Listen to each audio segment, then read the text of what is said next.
এক স্বৈরাচার বিদায় হয়েছে, আরেক স্বৈরাচার কিন্তু অলরেডি রন্ধ্রে প্রবেশ করে ফেলেছে। মানুষ লেবাস পাল্টা নিয়েছে, আসলে তো কিছুই পাল্টাই নাই। দেশে যে পরিস্থিতিতে আমরা আছি, এই অবস্থায় প্রশাসনের মধ্যে এই ফ্যাসিস্ট সরকারের দূষররা আছে, এদেরকে ক্ষমতায় রাখিয়া যে এই 1 বছরে 1.5 বছরে নির্বাচন করে ফেলবে, এটা আসলে ঠিক না। আমার মতে হলে পূর্ণ সংস্কার হোক, যাতে একটা সুষ্ঠু নির্বাচন করা যায়।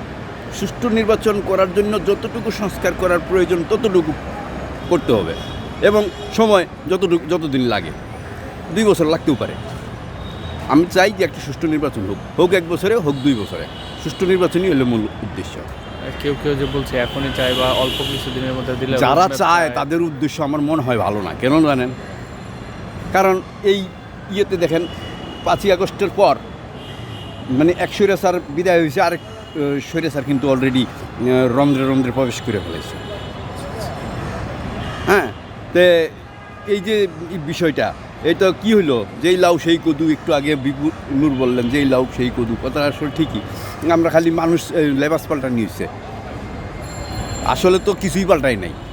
তে আমি উপদেষ্টা পরিষদের কাছে আমি অনুরোধ করব যে আগে আপনারা সুষ্ঠু নির্বাচনের স্বার্থে যত প্রশাসনে যত ওই